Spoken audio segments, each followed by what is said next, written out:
দিলের পর্দা তুলে দিয়ে ডাকো দয়াল মাওলা রে।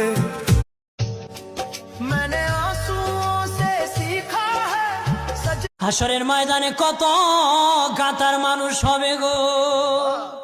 আপনি কি আল্লাহ তাআলার সাহায্য চান? তাহলে এই দোয়াটি পুরো শুনে যাবেন। যখনই রাসূলুল্লাহ সাল্লাল্লাহু আলাইহি ওয়াসাল্লামের উপর এমন কোনো কষ্ট আসতো যা সহ্য করা অত্যন্ত কঠিন হয়ে যেত, অথবা কোনো দুঃখ কষ্ট তাকে গ্রাস করত, তখন তিনি তার পবিত্র কপাল সেজদায় রেখে আল্লাহর কাছে এই দোয়াটি করতেন। যখন সাহায্যের সব রাস্তা বন্ধ হয়ে যায়, তখন এই দোয়া আল্লাহর রহমতে আমাদের জন্য সাহায্যের দরজা খুলে দিতে পারে। আর সেই দোয়াটি কি তা জানার আগে হালাল বাণী চ্যানেলটি সাবস্ক্রাইব করে দিন। দোয়াটি হলো, ইয়া হাইয়্যু ইয়া কাইয়্যুম বিরাহমাত।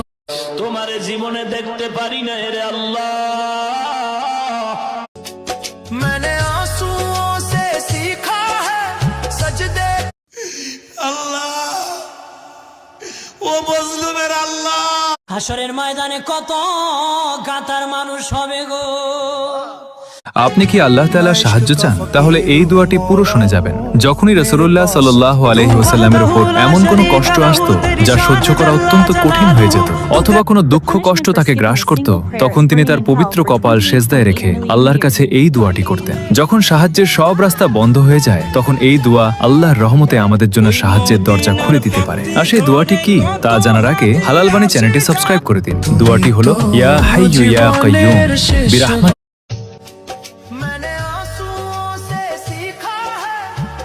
হাসরের ময়দানে কত গাতার মানুষ হবে গো। আপনি কি আল্লাহ তাআলার সাহায্য চান? তাহলে এই দোয়াটি পুরো শুনে যাবেন। যখনই রাসূলুল্লাহ সাল্লাল্লাহু আলাইহি ওয়াসাল্লামের উপর এমন কোনো কষ্ট আসতো যা সহ্য করা অত্যন্ত কঠিন হয়ে যেত, অথবা কোনো দুঃখ কষ্ট তাকে গ্রাস করত, তখন তিনি তার পবিত্র কপাল সেজদায় রেখে আল্লাহর কাছে এই দোয়াটি করতেন। যখন সাহায্যের সব রাস্তা বন্ধ হয়ে যায়, তখন এই দোয়া আল্লাহর রহমতে আমাদের জন্য সাহায্যের দরজা খুলে দিতে পারে। আর সেই দোয়াটি কি তা জানার আগে হালাল বাণী চ্যানেলটি সাবস্ক্রাইব করে দিন। দোয়াটি হলো, ইয়া হাইয়্যু ইয়া কাইয়্যুম বিরাহমাত।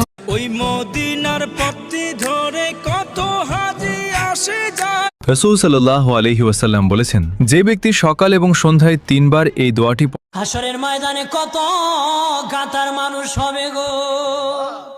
আপনি কি আল্লাহ তাআলার সাহায্য চান? তাহলে এই দোয়াটি পুরো শুনে যাবেন। যখনই রাসূলুল্লাহ সাল্লাল্লাহু আলাইহি ওয়াসাল্লামের উপর এমন কোনো কষ্ট আসতো যা সহ্য করা অত্যন্ত কঠিন হয়ে যেত, অথবা কোনো দুঃখ কষ্ট তাকে গ্রাস করত, তখন তিনি তার পবিত্র কপাল সেজদায় রেখে আল্লাহর কাছে এই দোয়াটি করতেন। যখন সাহায্যের সব রাস্তা বন্ধ হয়ে যায়, তখন এই দোয়া আল্লাহর রহমতে আমাদের জন্য সাহায্যের দরজা খুলে দিতে পারে। আর সেই দোয়াটি কি তা জানার আগে হালাল বাণী চ্যানেলটি সাবস্ক্রাইব করে দিন। দোয়াটি হলো, ইয়া হাইয়্যু ইয়া কাইয়্যুম বিরাহমাত।